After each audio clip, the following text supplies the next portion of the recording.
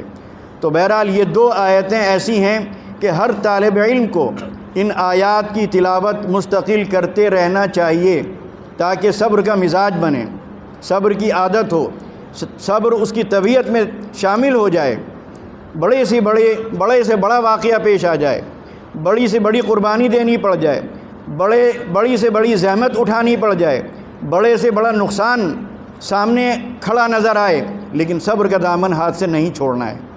یہی آپ کو کامیابی سے انشاءاللہ ہمکنار کرے گا۔ بہرحال یہ ایک مختصر سی تمہید۔ اب اس موقع سے فائدہ اٹھاتے ہوئے میں دو چار باتیں آپ حضرات کے سامنے عرض کرنے کی کوشش کروں گا۔ ہو سکتا ہے باتوں میں ترتیب نہ رہے، ہو سکتا ہے کہ جس طرح میں سمجھانا چاہ رہا ہوں آپ کو سمجھا نہ سکوں، ہو سکتا ہے کہ وہ باتیں آپ کے کانوں میں جب پڑیں تو آپ یہ بھی کہہ سکتے ہیں کہ یہ کوئی نئی بات نہیں ہے، یہ ہم پہلے سے جانتے تھے، کوئی اضافہ نہیں ہوا ہمارے علم میں، ہماری معلومات میں۔ تو باتیں دہرائی جاتی ہیں، کوئی نئی بات لائی بھی نہیں جا سکتی، وہی باتیں ہیں جو قرآن میں کہی گئیں، وہی باتیں ہیں جو احادیث میں بیان کی گئیں، انہی باتوں کو ہر شخص اپنے انداز سے بیان کرتا ہے، باتوں میں کوئی نیاپن نہیں آ سکتا، لہٰذا وہ آپ کو نئی لگیں یا پرانی لگیں، بہرحال اگر عمل کرنے میں کامیاب ہو گئے تو انشاءاللہ فائدے میں رہیں گے، نقصان میں نہیں رہیں گے۔ پہلی چیز ہمیں یہ دیکھنا ہے کہ ہماری حیثیت کیا ہے۔ اگر آپ سے سوال کیا جائے کہ آپ کی حیثیت کیا ہے تو اکثر لوگ نہیں سمجھ پائیں گے کہ ان کی حیثیت کیا ہے، سوچیں گے، غور کریں گے، مختلف حیثیتوں تک پہنچنے کی کوشش کریں گے، لیکن ضروری نہیں کہ وہ جو صحیح حیثیت ہے اس حیثیت تک پہنچ جائیں۔ پہلی حیثیت آپ کی ہے ایک مسلمان کی، سمجھے آپ؟ اس میں کیا کوئی شک ہے کہ ہم مسلمان ہیں کہ نہیں ہیں؟ الحمدللہ جتنے لوگ یہاں بیٹھے ہوئے ہیں سب مسلمان ہیں۔ تو پہلی بات جس پر ہمیں غور کرنا ہے، توجہ دینا ہے، وہ یہ کہ بحیثیت مسلمان ہماری کیا ذمہ داری ہے۔ بحیثیت مسلمان قرآن کریم ہم سے کیا مطالبہ کرتا ہے، بحیثیت مسلمان نبی علیہ الصلاۃ والسلام کے ارشادات اور آپ کی ہدایات اور آپ کی تعلیمات ہم سے کیا مطالبہ کرتی ہیں۔ تو ایک حیثیت آپ کی یہ ہوئی۔ دوسری حیثیت آپ کی ہے عالم کی، بحیثیت عالم آپ کا فرض منصبی کیا ہے، اس پر بھی غور کرنا ہے۔ تیسری حیثیت آپ کی ہے تیسری حیثیت آپ کی ہے ایک ندوی کی، کہ بحیثیت ندوی کے، بحیثیت دارالعلوم ندوۃ العلماء میں پڑھنے والے طالب علم کے، بحیثیت یہاں سے فارغ ہو کر نکلنے والے کے، آپ پر کیا حقوق عائد ہوتے ہیں، کیا ذمہ داری آپ کے کاندھوں پر پڑتی ہے۔ تو ان تین حیثیتوں کو سامنے رکھتے ہوئے کچھ باتیں آپ کے سامنے رکھتا ہوں۔ پہلی حیثیت جو میں نے آپ کے سامنے رکھی آپ کی، وہ ایک مسلمان، بحیثیت مسلمان کیا ذمہ داری ہے، بحیثیت مسلمان زندگی کیسے گزارنا ہے، بحیثیت مسلمان ایک مسلمان کے دوسرے مسلمان پر کیا حقوق عائد ہوتے ہیں۔ آپ قرآن کریم کا مطالعہ کرتے رہتے ہیں، بات صرف غور کرنے کی ہے، کمی جو رہ جاتی ہے وہ غور نہ کرنا، سمجھنے کی کوشش نہ کرنا، اور عمل کے لیے نہ پڑھنا۔ ثواب کے لیے پڑھا جاتا ہے، امتحان کے لیے پڑھا جاتا ہے، لیکن سچی بات یہ ہے کہ بہت کم لوگ ہوتے ہیں جو قرآن کریم کی تلاوت عمل کے لیے کرتے ہیں۔ یا مدارس میں جو درس وہ سنتے ہیں یا جو سبق وہ پڑھتے ہیں اس میں ان کی نیت عمل کی ہوتی ہے، 100 میں شاید 2-4 ہی ایسے طالب علم ملیں گے، اور جو ہوں گے بس سمجھ لی وہی کامیاب ہیں، وہی کامیاب ہیں۔ تو قرآن کریم کو اگر آپ دیکھیں تو سب سے پہلے آپ سورہ حجرات کی آیت دیکھیے، کیا کہا گیا؟ یا ایھا الذین آمنوا، کس کو مخاطب کیا جا رہا ہے؟ ایمان والوں کو، یعنی ہم کو اور آپ کو بحیثیت مسلمان ہم سے جو بات کہی جا رہی ہے، لا یسخر قوم من قوم عسى ان یکونوا خیرا منہم ولا نساء من نساء عسى ان یکن خیرا منہن۔ پہلی بات کہ تم میں سے کوئی کسی کا مذاق نہ اڑائے، تو بحیثیت مسلمان ایک ذمہ داری ہماری یہ ہے کہ ہم آپس میں کسی کا مذاق نہ اڑائیں۔ اب آپ اپنا محاسبہ کیجئے، کیا یہ عادت آپ کے اندر تو نہیں ہے؟ کیا یہ مزاج آپ کا تو نہیں ہے؟ اس کے بعد آگے بڑھیے، یا ایھا الذین آمنوا اجتنبوا کثیرا من الظن، یہ بدگمانی سے بچیں۔ تو کیا بدگمانی سے آپ بچتے ہیں یا بدگمانی میں مبتلا رہتے ہیں؟ ایک مسلمان کی حیثیت سے آپ سے مطالبہ کیا کر رہا ہے قرآن کریم کہ بدگمانی سے بچو۔ ان بعض الظن اسم، وہی قرآن کریم صراحت کے ساتھ یہ اعلان کر رہا ہے کہ بدگمانی کیا ہے؟ گناہ ہے، اور جو گناہ ہوتا ہے اس پر اللہ کی پکڑ ہوتی ہے، گرفت ہوتی ہے۔ اس کے بعد ایک مسلمان سے کیا مطالبہ کیا جا رہا ہے؟ ولا تجسسوا، کسی کی ٹوہ میں مت لگو۔ تو آپ اپنا مطلب ان آیات کی روشنی میں آپ اپنا جائزہ لیتے جائیے، اس کو ایسے ہی نہیں سنیے کہ بس درس کی طرح، آپ ایک ایک آیت پر غور کرتے جائیے، اپنا محاسبہ کرتے جائیے، اپنا جائزہ لیتے جائیے، اور ایک لسٹ تیار کرتے جائیے اور ٹک لگاتے جائیے، کہیں پر ثواب کا نشان لگائیے، کہیں خطا کا لگائیے، دیکھتے جائیے۔ پھر اس چارٹ کو آپ رات میں پڑھیے بیٹھ کر کہ کتنا آپ ان آیات کی روشنی میں کتنے مسلمان ہیں، مطلب پورے ہیں، ادھورے ہیں، تہائی ہیں، چوتھائی ہیں، کتنے مسلمان آپ نکلیں گے؟ آپ کو اندازہ ہوگا جب یہ چارٹ آپ بنائیں گے۔ قرآن کریم اور احادیث کو سامنے رکھیے، جو مطالبہ ایک مسلمان سے کیا جا رہا ہے وہ سارا آپ لکھتے جائیے، اس کے بعد رات میں بیٹھ کے تھوڑا سا غور کیجئے تو آپ کو خود اندازہ ہو جائے گا آپ 10% ہے کہ 5% ہے کہ 2% ہے کہ 15% ہے۔ اور پھر یہ امید لگانا، ولا تہنوا ولا تحزنوا وانتم الاعلون ان کنتم مؤمنین، یہ انتم الاعلون ان کنتم مؤمنین کے لیے ضروری کیا ہے کہ آپ کا ایمان بھی تو کامل ہونا چاہیے۔ تو وہ کامل ایمان جب پیدا ہوگا تب آپ امید کیجئے کہ آپ اعلیٰ ہوں گے، اور آپ کو یہاں پر خلافت کا حق آپ کو مل جائے گا، اقتدار آپ کے ہاتھ میں آ جائے گا، کرسی آپ کو مل جائے گی، عزت آپ کو مل جائے گی، سرخروئی آپ کو حاصل ہو جائے گی، طاقت اور غلبہ آپ کے قدموں کے پیچھے پیچھے دوڑتا ہوا چلے گا، لیکن اس کے لیے ضروری ہے۔ اس کے بعد ولا یغتب بعضکم بعضا، کہ تم میں سے کوئی ایک دوسرے کی غیبت نہ کرے۔ اب یہ تو ہوا کس کا مطالبہ؟ قرآن کریم کا۔ ایسے ہی یا ایھا الذین آمنوا اتقوا اللہ وقولوا قولا سدیدا، آپ سوچئے کہ آپ قول سدید کہتے ہیں یا نہیں کہتے ہیں؟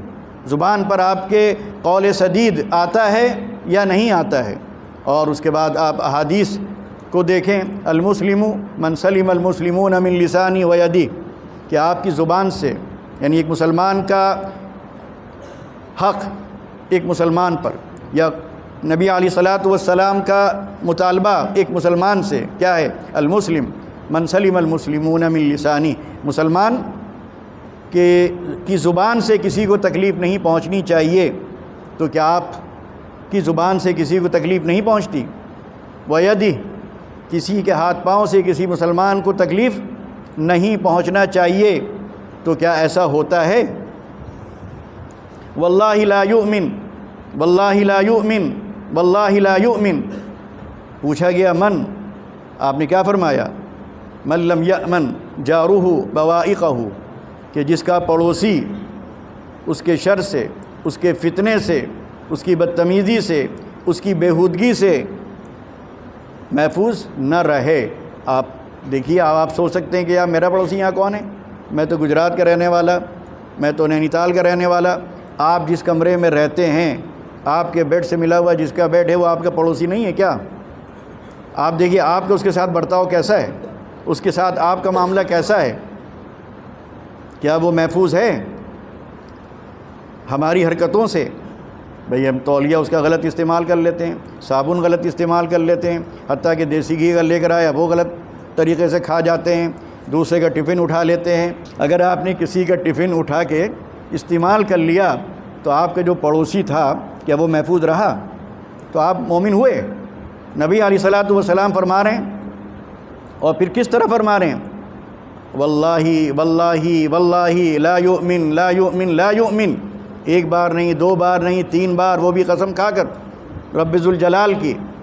تو اب آپ سوچئے کہ ایک معمولی سے آپ نے چاہے مذاقی میں کیوں نہ کیا ہو، عام طور پر ہوتا کیا ہے، چھیڑ چھاڑ میں ہوتا ہے، مذاق میں ہوتا ہے، لیکن جس طرح مذاق میں جھوٹ بولنے سے منع کیا گیا، ویسے ہی مذاق میں کسی ایسے عمل سے بھی روکا جائے گا جس سے کسی کو تکلیف پہنچے۔ آپ نے رات میں کھانا کھا لیا اس کا، اب وہ رات بھر جو بھوکا رہا، کتنی بد دعائیں دی ہوں گی اس نے، نام نہیں جانتا، بد دعا یہی دے رہا ہوگا، اللہ جس نے کھایا وہ ایسا ہو جائے، ویسا ہو جائے، غارت ہو جائے، برباد ہو جائے، ایسا ہو جائے، ویسا ہو جائے۔ اب اگر اس کی بد دعا خدا نہ خواستہ بھوک کی حالت کی بد دعا بڑی خطرناک ہوتی ہے، پیٹ بھرا ہو پھر بد دعا میں شاید وہ تاثیر نہ ہو، لیکن جس طرح کہ مظلوم کی بد دعا سیدھی کہاں جاتی ہے، ویسے ہی وہ آدمی جو بھوکا ہے اس کی بد دعا کو بھی راستے میں کوئی روکے گا نہیں، وہ بھی سیدھی وہیں جائے گی۔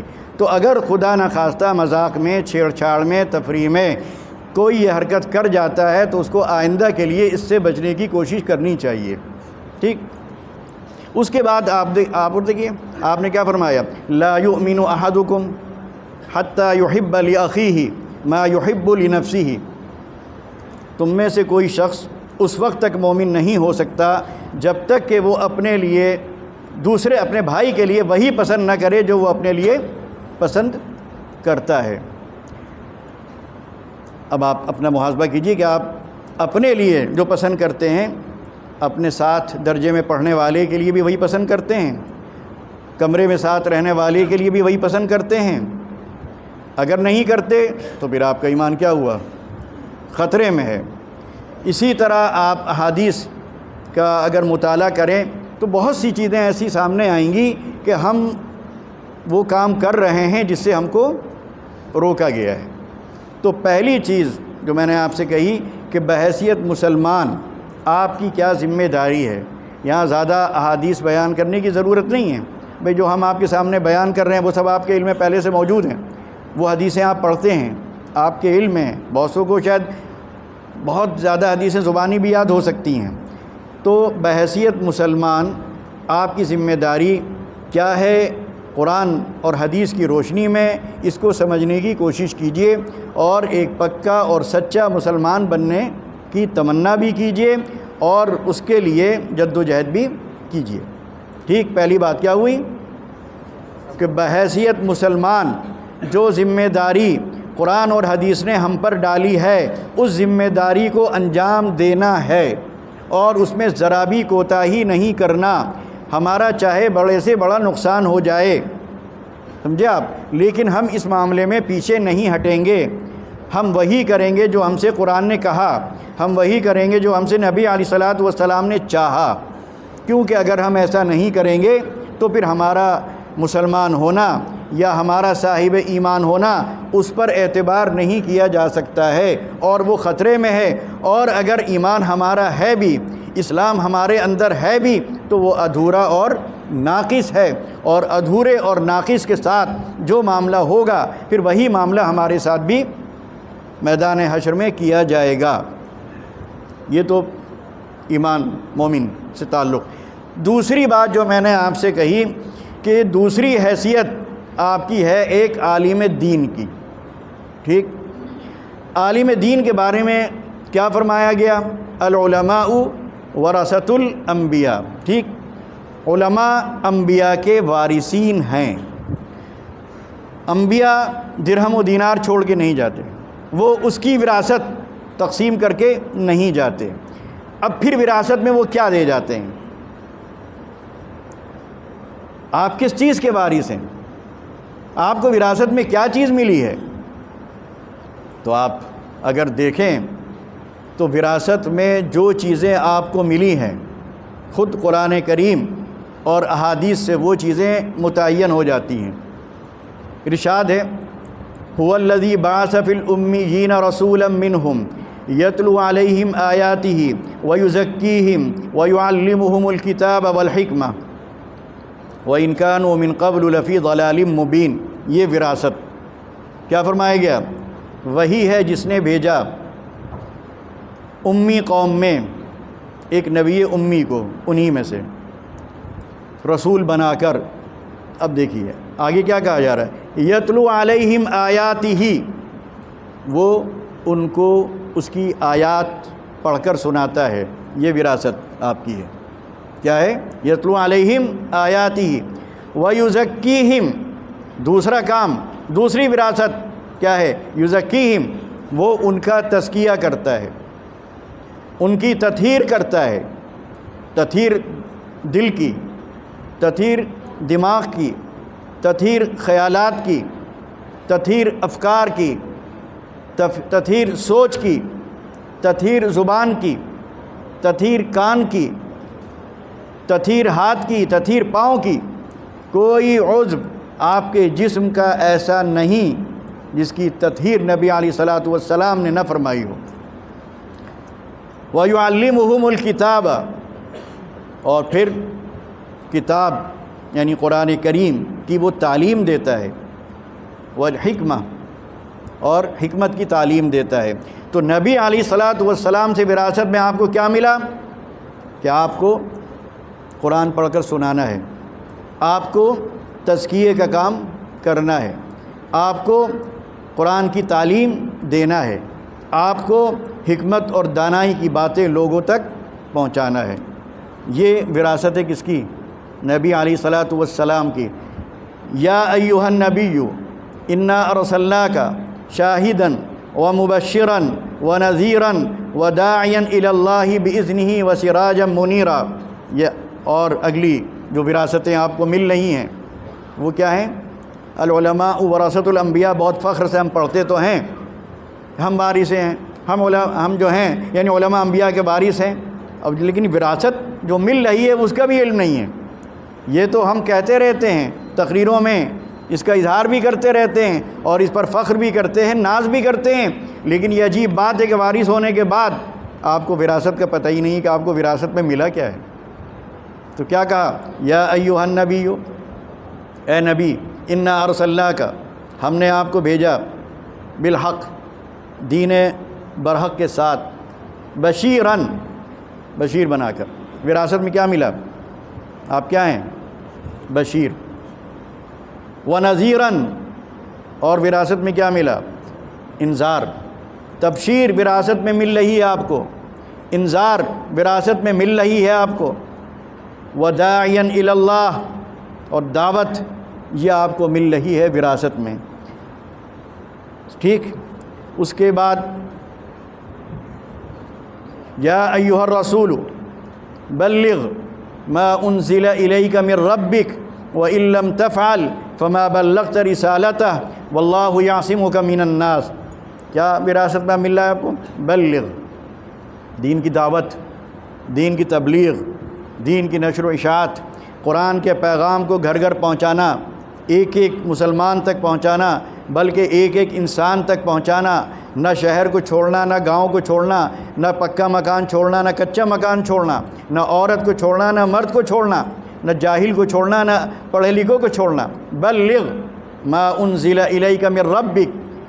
اس کے بعد جو آیت کا آخری حصہ ہے اس میں پھر آپ کے لیے بشارت بھی ہے، اگر نبی علیہ الصلوۃ والسلام کی اس وراثت کی آپ حفاظت کریں گے اور اس کے امین آپ بنیں گے اور اس وراثت کو آپ دوسروں تک منتقل کرنے کی کوشش کریں گے، تو یہاں پر ایک اعلان جو کیا جا رہا ہے، واللہ یعصمک من الناس، وہ اعلان جو نبی علیہ الصلوۃ والسلام کے لیے کیا گیا تھا، وہ اعلان پھر آپ کے لیے بھی ہوگا کہ اللہ تعالیٰ آپ کی حفاظت فرمائے گا۔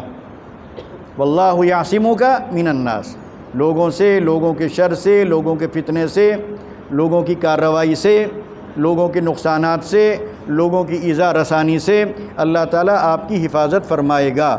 تو یہ وراثت جو علماء کو ملی، اور اب آپ ماشاءاللہ عالم بن رہے ہیں، بہت سے بن چکے ہیں، تو بحیثیت عالم آپ اپنی اس ذمہ داری کو سنبھالیے، بحیثیت عالم آپ اپنے اس فرض منصبی کو ادا کیجئے، اور نبی علیہ الصلاۃ والسلام کی جو وراثت آپ کو ملی ہے، کہیں ایسا نہ ہو کہ نبی علیہ الصلاۃ والسلام میدان حشر میں آپ سے پوچھیں کہ میں تمہیں یہ سب دے گیا تھا، تم نے کیا کیا؟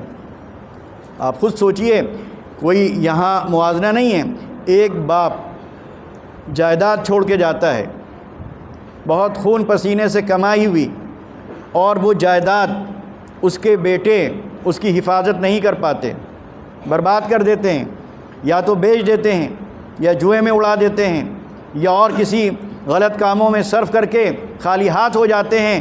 تو باپ اگر دنیا میں آتا دوبارہ اور وہ دیکھتا ہے کہ جس جائیداد کو، جس زمین کو، جس کھیت کو، جس مکان کو اس نے پسینہ بہا کر، بلکہ اپنا خون بہا کر بنایا تھا بڑی مشکل سے اپنی اولاد کے لیے، اب جب آئے اور وہ دیکھے کہ سب برباد ہو چکا ہے، تو وہ اپنے لڑکے کو کیا کچھ نہیں سنائے گا؟ وہ یہی تو کہے گا کہ میں نے بہت بڑی بیوقوفی کی کہ تم کو دے گیا، ارے میں کسی کو دے جاتا، کسی غیر کو دے جاتا، کسی اجنبی کو دے جاتا، کسی پرائے کو دے جاتا تو تم سے بہتر تھا۔ تم نے تو ناک کٹا دی، تم نے تو میری زندگی کی ساری پونجی برباد کر دی، میری محنت کی یہ کمائی تم نے اس طرح اڑا دی۔ تو سوچئے کہ نبی علیہ الصلاۃ والسلام جو وراثت دے کر آپ کو جا رہے ہیں، اور آپ ان کی اس وراثت کے ساتھ جو سلوک کر رہے ہیں، اگر اس کا حق نہیں ادا کر رہے تو نبی علیہ الصلاۃ والسلام کو پوچھنے کا حق نہیں ہے۔ اور جب آپ پوچھیں گے تو سوچئے آپ کا حال پھر کیا ہوگا؟ کہ آپ کوئی جواب دے پائیں گے؟ بغلیں جھانکنے کے علاوہ کچھ کر پائیں گے آپ؟ شرمندگی جو اس موقع پر آپ کو ہوگی پورے مجمع کے سامنے، کیا اس شرمندگی کا آپ اندازہ لگا سکتے ہیں؟ نہیں لگا سکتے۔ تو دوسری چیز کیا ہوئی؟ پہلی چیز بحیثیت مسلمان ذمہ داری، دوسری بحیثیت عالم کی ذمہ داری، اور تیسری ذمہ داری آپ کی بحیثیت ایک ندوی کے۔ دیکھیے آپ یہاں پر آئے، کچھ سوچ کے آئے ہوں گے، ورنہ بہت سے مدرسے ہیں، آپ وہاں بھی جا سکتے تھے، آپ کے والدین آپ کو وہاں بھی بھیج سکتے تھے۔ اگر کچھ سوچ کے نہیں آئے تو یہ بہت بڑی بیوقوفی ہے۔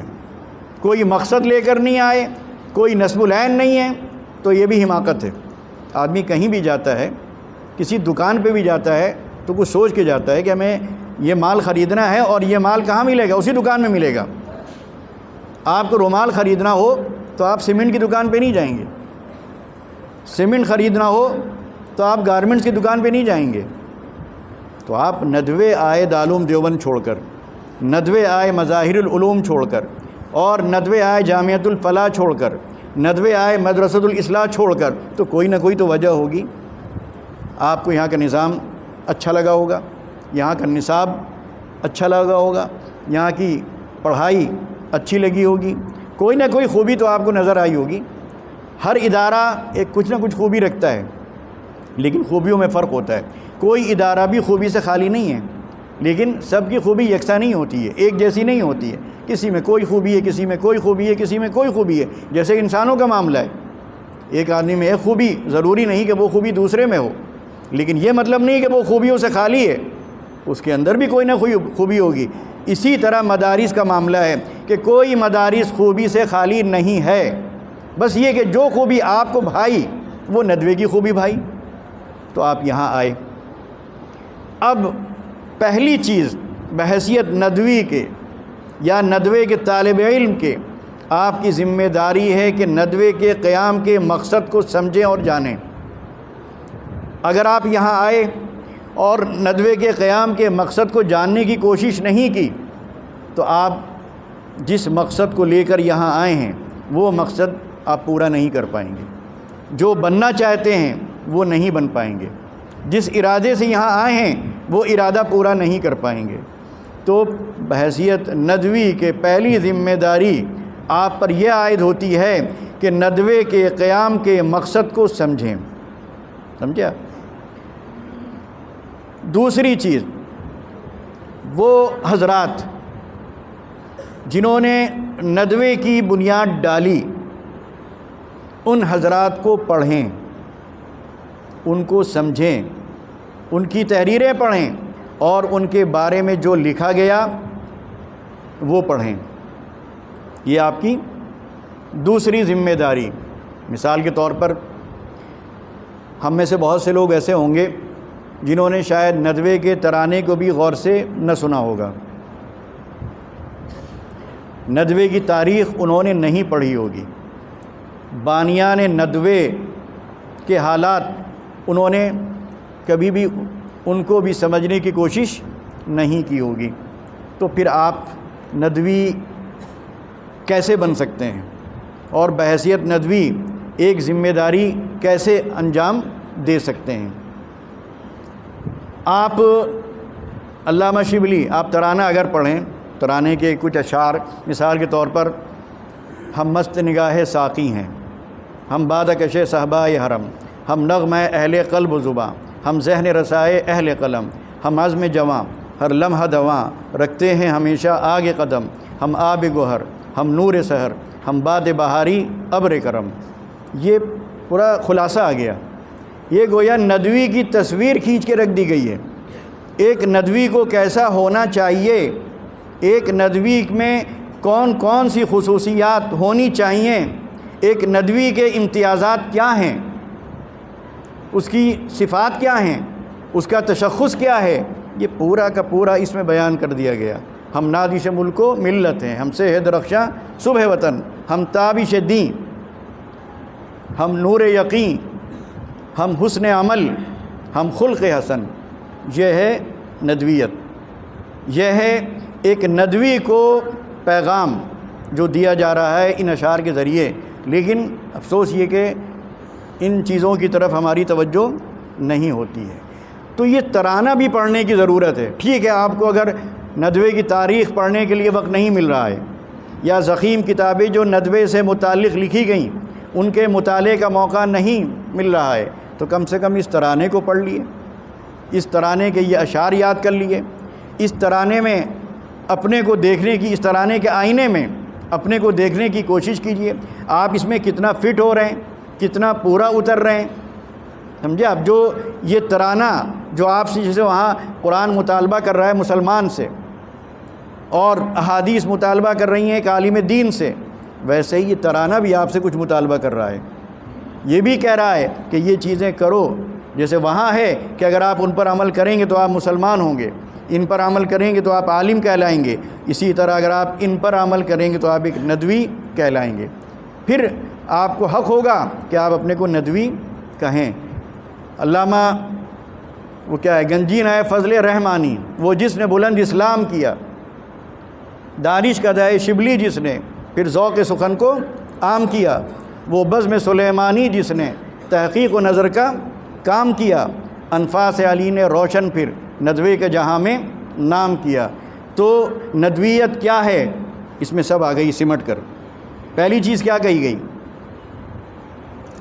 گنجین فضل رحمانی، وہ جس نے بلند اسلام کیا۔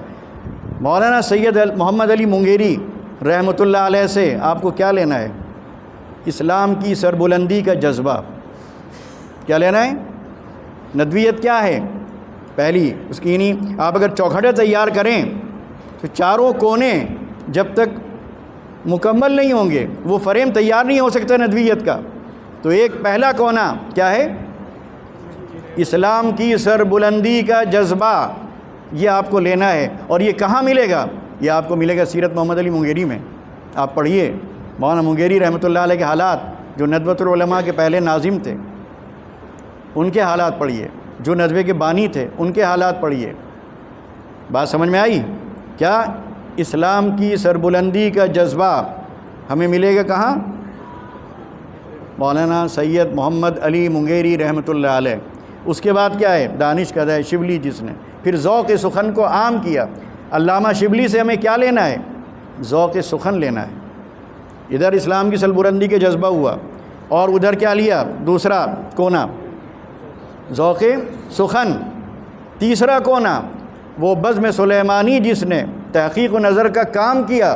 تیسرے کونے میں کیا چیز آتی ہے؟ تحقیق و نظر۔ وہ آپ کو کہاں ملے گی؟ علامہ سید سلیمان ندوی کی تحریروں میں، ٹھیک۔ اس کے بعد چوتھا کونا کس کا آتا ہے؟ مولانا علی میاں۔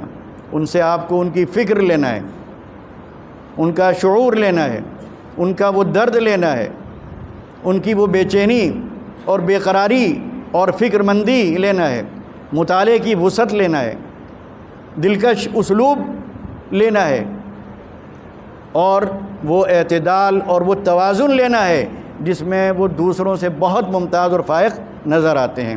اب آپ کا فریم تیار ہو گیا، اس میں کا ایک کونا بھی اگر ٹوٹ گیا تو کیا یہ فریم کہا جائے گا؟